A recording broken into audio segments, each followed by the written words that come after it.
전라남도가 3,451억 원 규모의 추경 예산을 편성해 의회에 제출했습니다. 이번 예산은 코로나19로 인한 경기 침체에 대응해 지역 경제 활성화 등에 집중됐습니다. 여수 앞바다에서 시프린소가 좌초하는 사고가 발생한 지 25년이 지났습니다. 환경단체는 사고 재발을 막기 위한 목소리를 높였습니다. 광양의 한 아파트에서 환경미화원을 위한 쉼터를 마련해 눈길을 끌고 있습니다. 아파트 주민들이 반지하에서 생활하는 환경미화원을 위해 아이디어를 냈습니다. 서해지방해양경찰이 테트리스 챌린지에 도전했습니다. 테트리스 게임처럼 사용하는 장비를 꺼내고 업무를 소개해 SNS에 게시했습니다.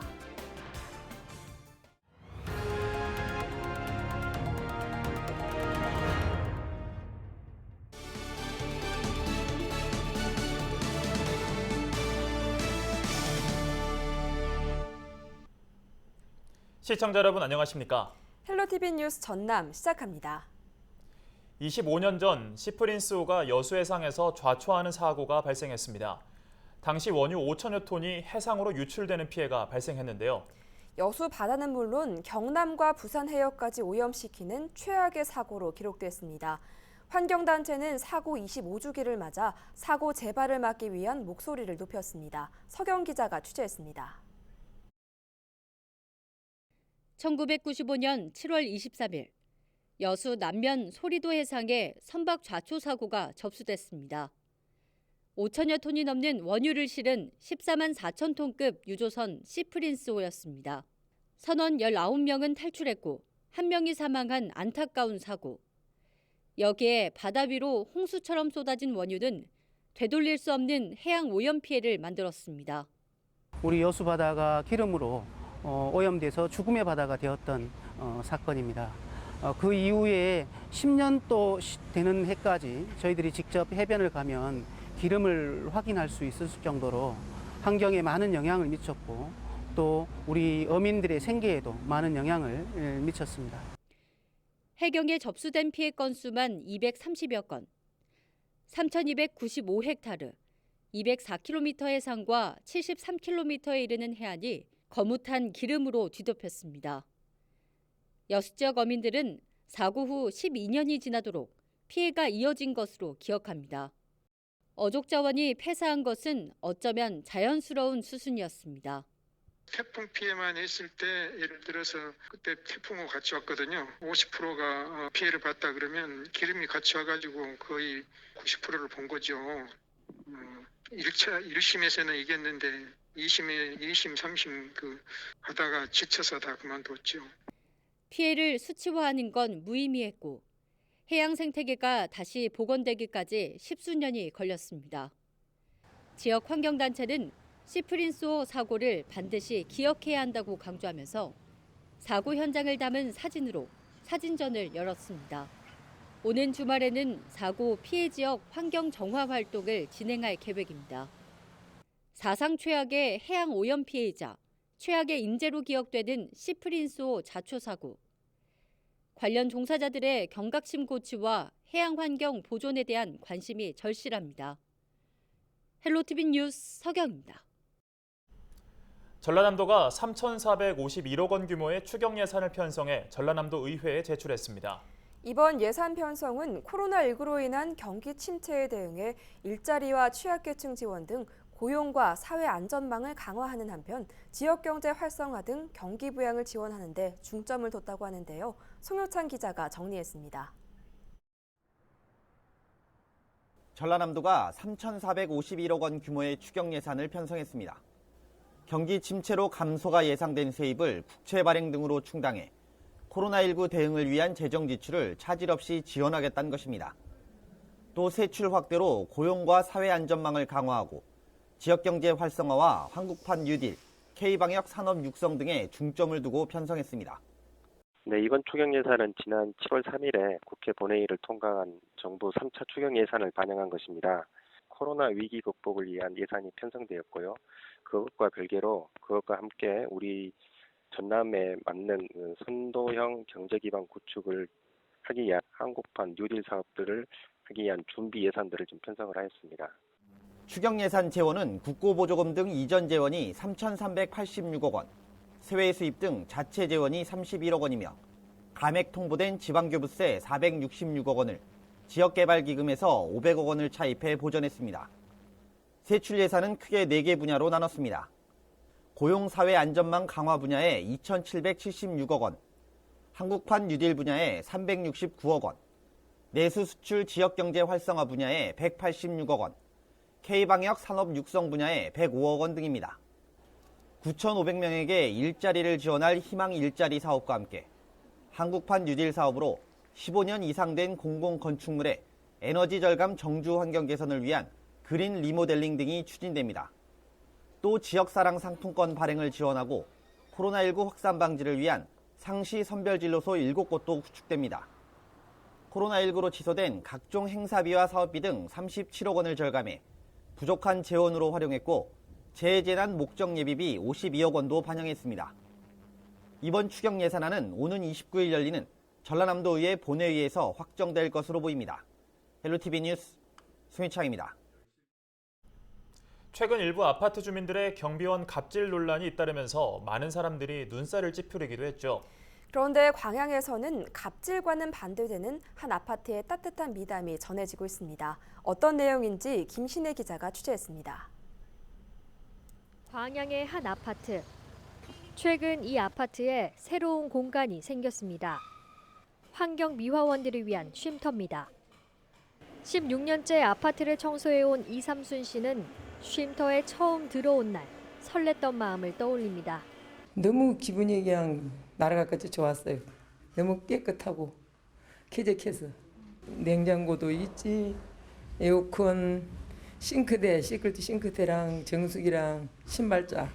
그동안 환경미화원들은 10년이 넘도록 어둡고 습한 반지하에서 생활해왔기 때문입니다.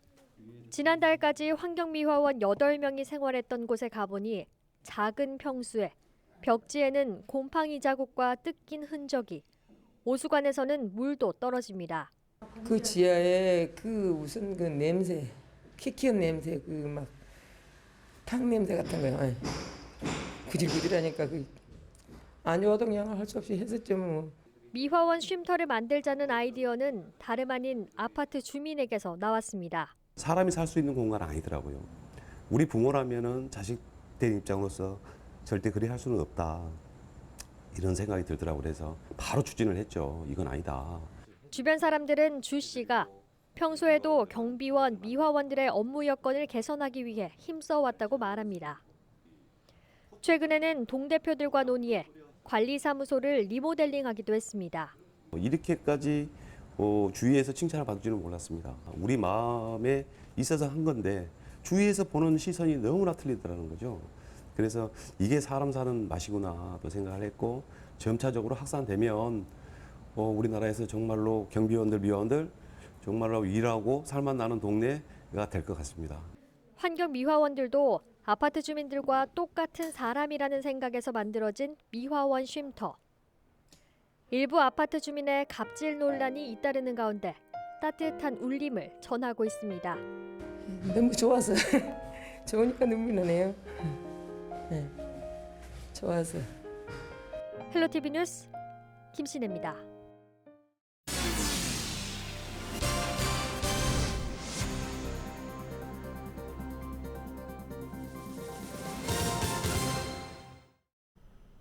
테트리스 챌린지라고 들어보셨나요? 테트리스 게임처럼 업무에 사용하는 장비와 물품을 정리해 SNS에 공유하는 건데요. 요즘 전 세계 젊은이들 사이에서 화제인 이 테트리스 챌린지에 서해 해경도 참여하고 나섰습니다. 평소 궁금했던 해경 장비 전시는 물론 주요 업무까지 알릴 수 있어 일석이조라고 합니다. 박종호 기자입니다.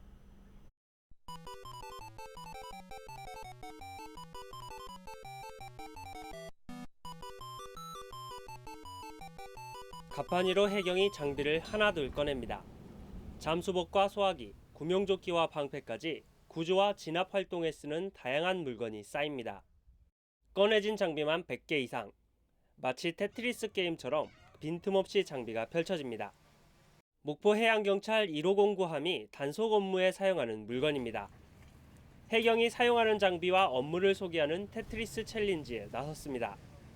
평소에 많이 쓰고 있는 장비들도 꺼냈지만 그다음에 평소에 쓰지 않는 장비들을 꺼내 봄으로 인해 가지고 저희가 장비 점검도 할 수 있었고요. 그리고 준비하는 동안에 많이 힘들고 특히 지금 여름이라서 땀이 많이 나지 않습니까?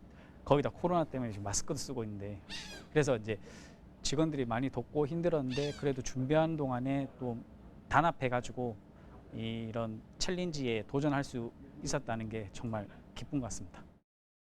테트리스 챌린지는 네덜란드에서 처음 시작됐으며 유럽과 미국 등 군대와 소방 관련 기관이 참여해 SNS에서 인기를 끌고 있습니다. 서해지방해양경찰청은 군산해경과 목포항공대 등 모든 소속 기관을 대상으로 테트리스 챌린지를 진행해 영상과 사진 등을 공개할 계획입니다. 이 해상 방제 작업이나 중국어선 불법 조업 등 해경의 업무와 장비가 모두 소개됩니다. 바다에서 일어나는 해양 사고에 대응하기 위한 해양경찰의 다양한 장비를 국민들에게 소개하고 또한 장비들의 작동 상태도 점검하는 시간을 갖고자 테트리스 챌린지를 기획하게 되었습니다. 서해해경의 테트리스 챌린지는 SNS를 통해 자세히 확인할 수 있습니다. 서해청은 테트리스 챌린지를 통해 해양경찰에 대한 이해가 높아질 것으로 기대하고 있습니다.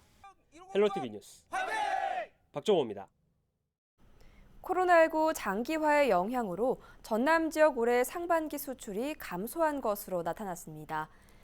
한국무역협회 광주 전남 지역본부가 발표한 2020년 6월 및 상반기 전남 수출입 동향을 보면 6월 수출은 21억 6천만 달러로 6.2% 감소했고 상반기 수출은 127억 9천만 달러로 21.3% 줄었습니다. 6월 수출을 살펴보면 석유 제품은 저유가 영향으로 9.4% 감소했으나 합성 수지는 주요 수출국인 중국의 수요 회복에 힘입어 2.8% 증가했습니다. 국가별로는 중국 수출은 2.7% 늘었고 미국과 일본은 각각 마이너스 41.3%, 마이너스 18.6%로 감소했습니다. 전라남도가 다양한 분야의 숨은 인재 발굴에 나섭니다. 미래 리더와 예체능 리더 등 2개 부문으로 진행되며 미래 리더는 예체능을 제외한 모든 분야에서, 예체능 리더는 음악과 미술, 무용과 체육 분야에서 지원 가능합니다. 중학생부터 대학생까지 모두 참여 가능하며 14세부터 24세까지의 학교 밖 청소년도 참여할 수 있습니다. 선발된 인재들은 전남 스타 200인으로 선정되며 재능 개발비를 1년부터 최장 10년까지 지원받을 수 있는 특전도 부여됩니다. 자세한 내용은 전라남도와 전남인재평생교육진흥원 누리집에서 확인할 수 있습니다. 고흥군이 고흥 출신 대학생 107명을 행정 인턴으로 선발해 발대식을 열었습니다. 고흥군은 당초 50명을 선발할 계획이었지만 최근 코로나19로 대학생 일자리가 많이 줄어들면서 선발 인원을 2배 늘렸다고 밝혔습니다. 대학생 행정 인턴들은 22일부터 다음 달 25일까지 1차와 2차로 나눠 각각 보름 동안 행정 업무에 투입됩니다. 다음 소식입니다.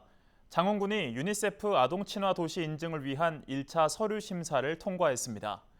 2차 대면 심사를 앞두고 있는 장흥군은 권고 사항에 대한 구체적인 실천 과제를 담은 세부 계획 수립 단계를 거쳐 최종 인증을 받을 것으로 기대하고 있습니다. 유니세프에서 인증하는 아동 친화 도시는 18세 미만 아동이 생존과 보호, 발달, 참여권 등 4대 권리 실현을 목표로 하며 UN 아동 권리 협약 실천 등 10가지 원칙과 46개 세부 항목을 평가해 인증하고 있습니다. 목포시가 착한 가격 업소를 새롭게 지정합니다. 목포시는 기존의 착한 가격 업소를 대상으로 점검을 벌인 뒤 부적격 업소는 지정을 취소하고 자격 요건을 갖춘 곳은 신규 업소로 지정할 계획입니다. 착한 가격 업소는 오는 28일까지 목포시청 홈페이지에서 신청서를 받아 작성한 뒤 지역경제과에 제출하면 됩니다. 전라남도가 전남지역 사업평가단장을 공모합니다. 대상은 지역 산업과 경제에 대한 전문 지식이 풍부한 전문가로 대학 전임교원 5년 이상이거나 상장기업 이사급 3년 이상 근무 경험 등 자격 요건을 인정받아야 합니다. 서류와 면접 심사 등을 거쳐 오는 9월 1일 임용 예정이며 임기는 취임일로부터 2년입니다. 단 1회에 한해 연임 가능합니다. 자세한 내용은 전라남도 누리집을 통해 확인할 수 있습니다.